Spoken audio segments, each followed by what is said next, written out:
Nigeria's Governors Forum presents scorecard on healthcare services nationwide, just as the Director General NTA gets recognition for contribution towards uplift of vulnerable. And Edo State Government moves to address key aspects of environmental protection. Good afternoon and welcome to Panorama on the NTA Benin Network Center. I am Obehi Utobu Aprasai.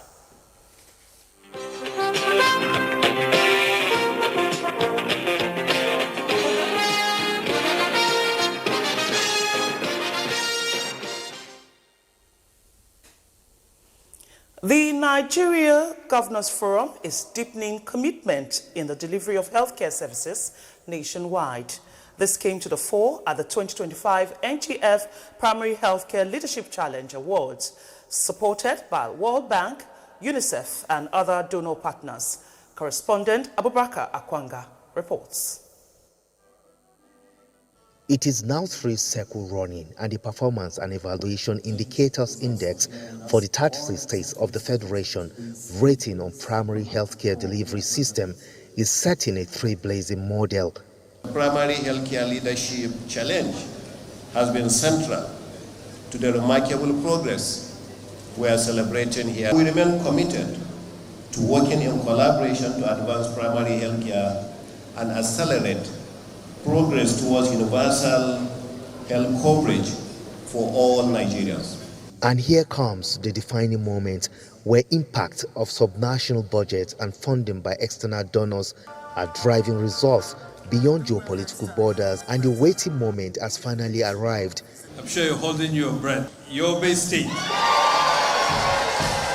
Yobe State topped the scoreboard as overall best performing state in the country with cash reward of $1.2 million. But it's an investment that is coming that will create jobs, create economic value, and help us to deal with malaria. Just as manufacturing pharmaceuticals, test kits, medical equipment, and many other things. So when you invest in health, you are also investing in the economic potential. And I think 5 major listed pharmaceutical companies in Nigeria already have reported very high profits in the last 1 year. Other states and first runner-ups across geopolitical spread are Nasarawa, Kwara, Abia, Anambra, Rivers, Bayelsa, Zamfara, Kaduna, Osun, and Ogun states. It's very exciting. I mean, it's good for somebody to recognize what you do. And this is exactly what happened today. So I'm happy, I'm excited. And I thank the organizers for this. I will continue to do more. The outcome is a testimony of collaborative efforts and utilization of funds in line with best practices of meeting universal health coverage nationwide. In Abuja, Akwanga, NTA News. Nigerians who have been identified in northern Nigeria for their dedication towards uplifting the vulnerable in the northern region have been awarded. Ruth Agwele reports that the Director General NTA, Saliu Abdulhamid Dembos, was among those awarded for his contribution to humanity by the Arewa Humanitarian Magazine Awards and Summit 2025, with the theme Strengthening Humanitarian Leadership and Grassroots Impact in northern Nigeria. To show appreciation and recognize their contributions towards driving national change and making an impact in the lives of vulnerable groups across the northern region of the country.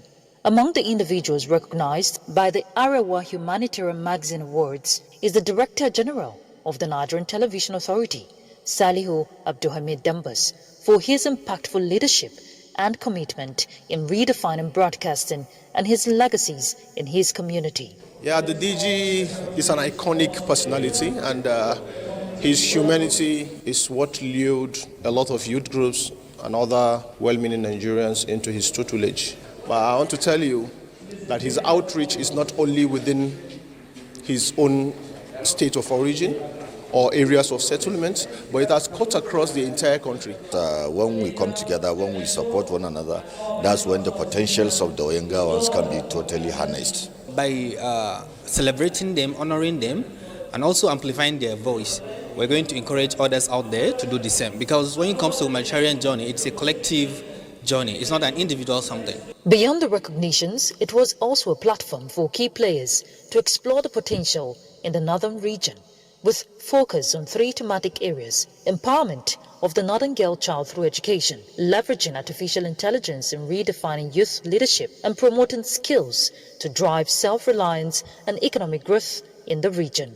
In Abuja, Ruth Aguela, NTA News. Well, the Minister of Information and National Orientation, Mohammed Idris, has congratulated Zuma 88.5 FM Suleja on its 20th anniversary and the 9th edition of the Zuma Agricultural Harvest Festival.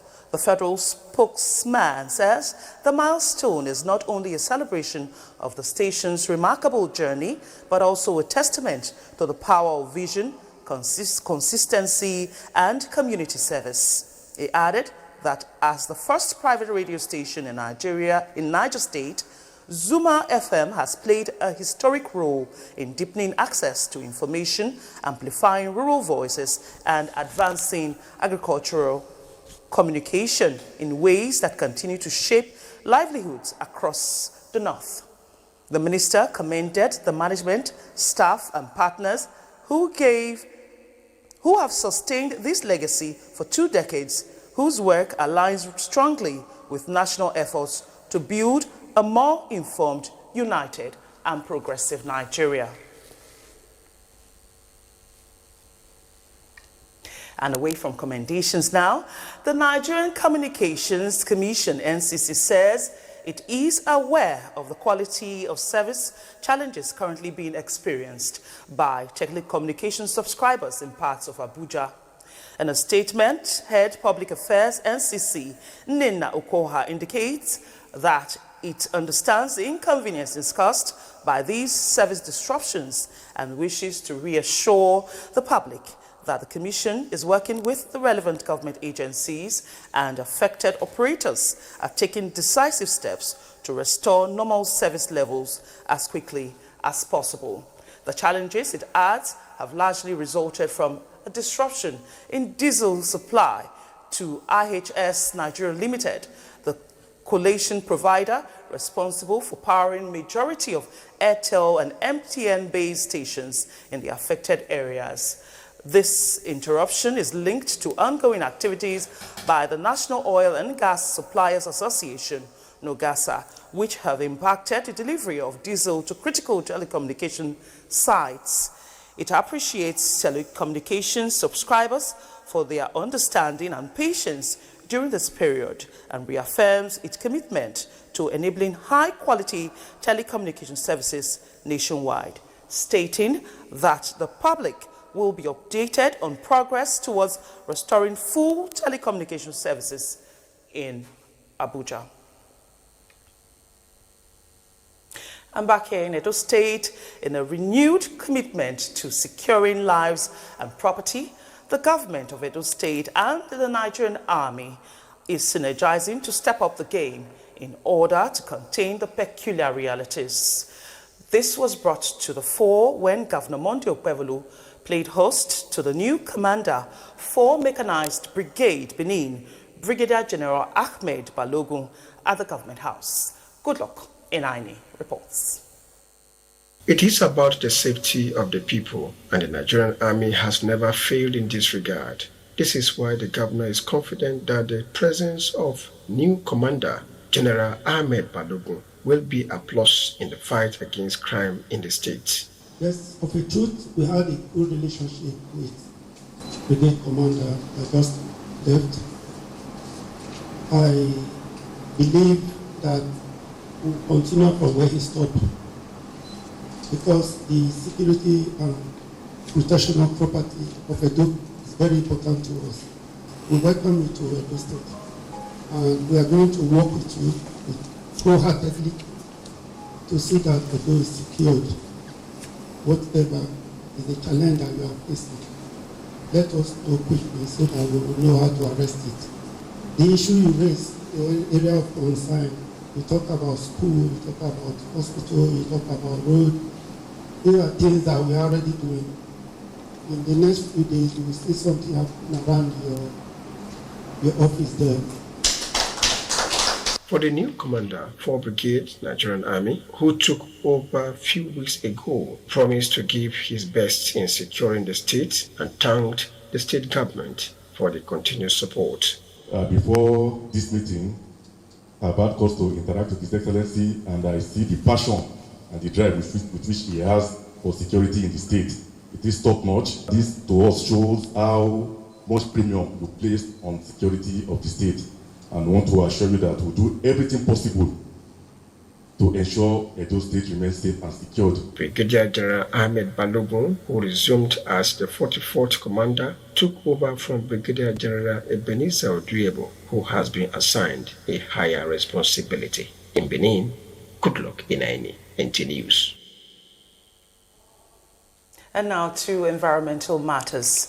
Edo State government is gearing up for the full enforcement of the new Sanitation and Pollution Management Law, which was recently assented to by Governor Monday Okpebholo to confront environmental degradation, pollution, and poor waste management practices across the state. As relevant ministries and agencies in the state set up enforcement of the new law, Jude Abugu takes a look at the major provisions and components of the new environmental law. And Pollution Management Law of Edo State 2025, which replaces the former environmental law, advances the state government's power to regulate, safeguard, and prosecute in order to curb environmental degradation, noise and air pollution, poor waste management, and indiscriminate refuse disposal in the state. If you look at the law, it's all encompassing. Everything that has to do with environmental degradation, deforestation, pollution has been taken care of. Indiscriminate use of sound to harass and to cause discomfort to one's neighbor or even passers-by has been criminalized by virtue of this law. The law, which also regulates collection of iron and metals as scraps, also made provisions for tackling erosion and ecological challenges and promoting green economy through plastic recycling, waste to wealth, and sewage evacuation and management. The products of polythene and plastic are no longer a challenge if this law is fully implemented. The collection of iron waste and the use of it and disposal thereof is now firmly regularized by law. So it's not a thing that somebody will just bring out a cart or a wheelbarrow and start collecting and even destroying people's property.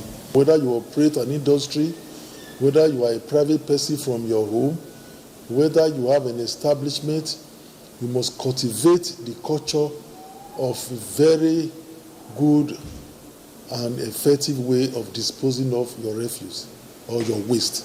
The State Ministry of Environment is intensifying sensitization campaign to ensure that members of the public fully comply with the law in 2026. In Benin, Jude Abugu, NTA News. We'll take a break now. Panorama continues shortly. Please stay with us.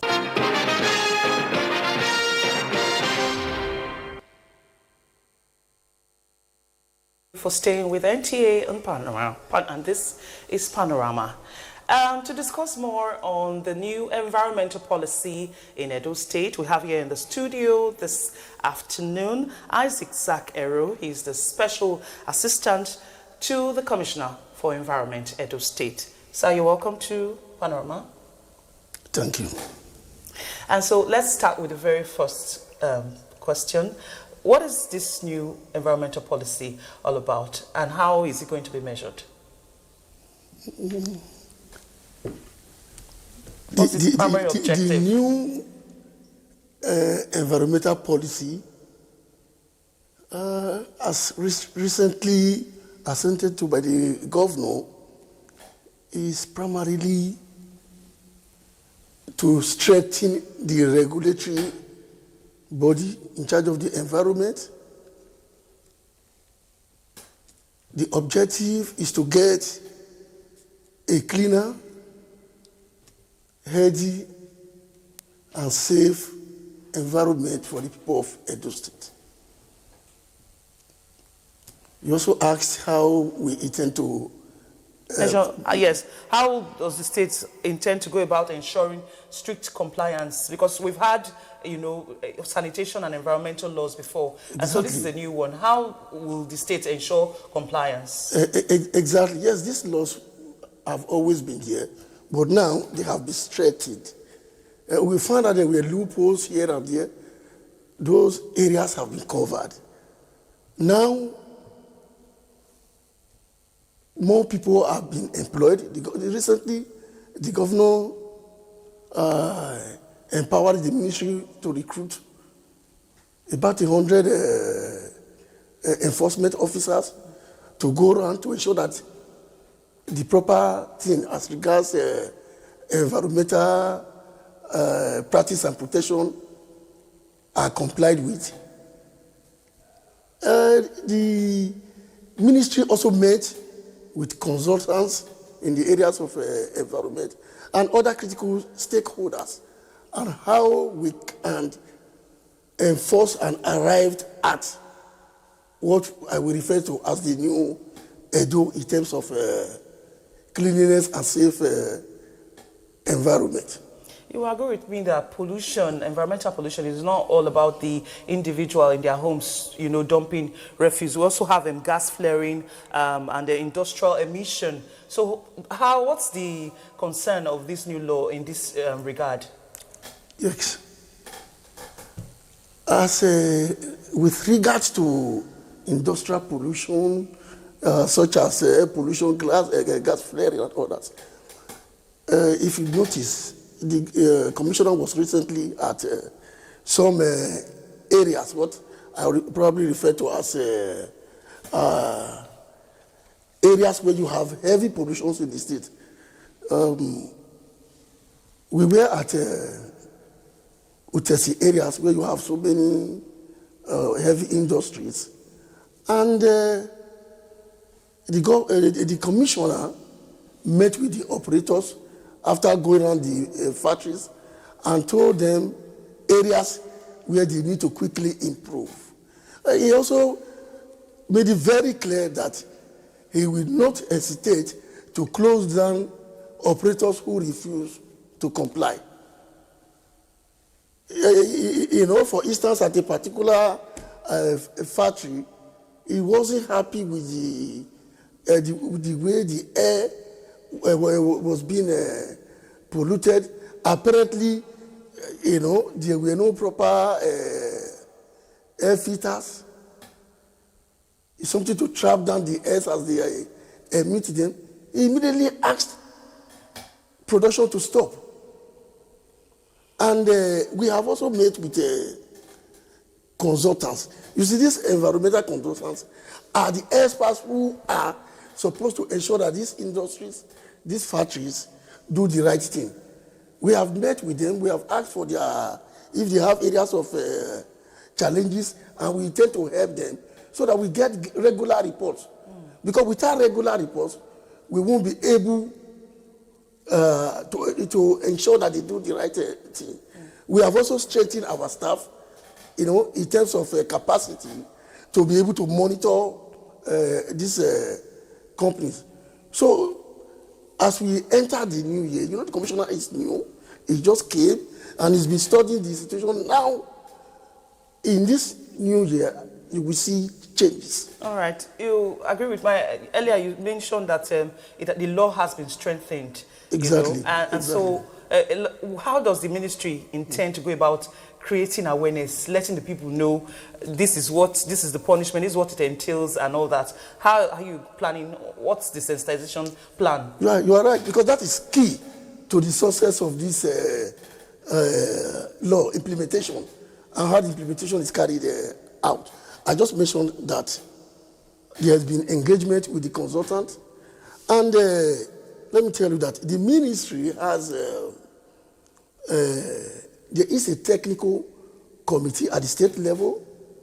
This committee is also replicated at the local government level, all officers involved are being told how to take it to the grassroots. And we also have engagement with market women, schools, because these schools have young children who will grow into adults. We are meeting with key people. We intend to engage in more advocacy, very massive advocacy across the 3 senatorial districts in Edo State. We will meet with faith leaders, market women, community leaders across different areas in Benin metropolis. We intend to also do the same in Edo Central as well as Edo North. All right, so we understand that one of the issues of poor environmental waste disposal is a lack of dumping site. Is there any plan by the ministry to address this challenge? Yes. The issue of dump sites has been largely taken care of. As I speak with you, more dump sites have come on stream. Old ones have been straightened, or rehabilitated. Now we have the Ihueniro is currently functioning, Ihueniro dump site. We have the Aho dump site is functioning. We also have Igwomo and Otofuri. Igwomo, we had challenges there in the past because some people encroached, but that issue has been solved. They have been relocated. The people have relocated, and work is currently going on there. Otofure is about to come on stream. Just 1 or 2 things to be done. Then in St. Saviour Aziz, we also have a private dump site, and they are in partnership with the government, because the government, the ministry is helping in the area of maintenance. All right. So, and these dump sites, I mentioned earlier, are virtually free. All right. Yes, for the operators to dump without any issue. All right. This is the last question. You agree with me that waste to wealth is a very big business in other countries, and is the ministry planning to tap into this source of wealth? Certainly. The ministry is not just there is already one in place. There is because things like this can't be done by the ministry alone. It's capital intensive, and it should be a private driven. There is one around the St. Saviour Aziz, actually a recycling plant where waste have been aggregated and they write it down. There is this, it's called Jubilant and ATAS. Thank you. Government is assisting. And finally, the Edo State government intends to open major recycling plants in each senatorial zone in the state. There will be a major one in Benin City, another one in Edo North, and another one in Edo Central. Thank you very much. We certainly see improvement in that area. Thank you very much. The Special Assistant to the Commissioner for Environment has been enlightening indeed on the new environmental policy in Edo State. And now let's go to sports. Let's join Peter Oyibo for the latest in Sports Update. Nationwide League One has announced Friday, April 10th, 2026 as the official kickoff date for the new season, giving clubs ample time to strengthen their squad with fresh talent. Registration for clubs will open on Friday, December 12th, 2025. The announcement was made during the unveiling of the new phase of the NLO ahead of the 2026 football season, led by Chairman Silas Agara and NFF Secretary General Mohamed Sanusi at the league's annual general meeting in Abuja. The players stand to benefit from it because you can see that the players will be appreciated week in, week out. At the end of every month, the players will be financially rewarded by the firm. The rebranding of the league by coming up with a logo that will now market the league better. HBFC have emerged winner of the 2025 NLO Cup after overcoming Junior Dambora 6-5 on penalties in Friday's final at the Buhari Township Stadium in Abuja, with both teams inseparable at the end of the normal time. The final had to be decided from the spot, with HBFC taking the victory. Pende Insurance and Enugu Rangers will be targeting a high score in the Nigerian Premier Football League table when both teams face off on Saturday in Benin City in one of the features of Matchday 17. 7 more matches are scheduled for Sunday, with 2 slated for Monday. In the English Premier League, Saturday features a huge test for the leaders Arsenal as they host bottom of the table Wolves. Chelsea are at home to Everton in a match that will be live on NTA, with Liverpool welcoming a tricky Brighton side.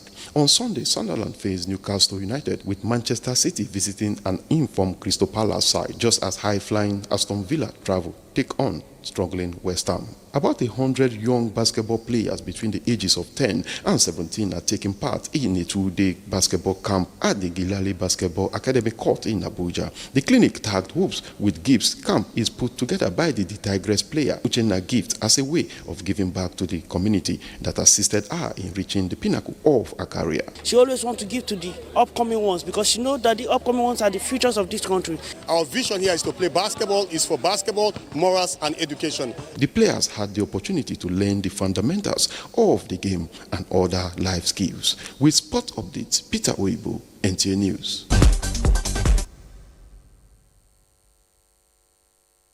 Panorama today, it reached you live from the Nigerian Television Authority, NTA Benin Network Center. On behalf of the production crew, I say have a blessed day.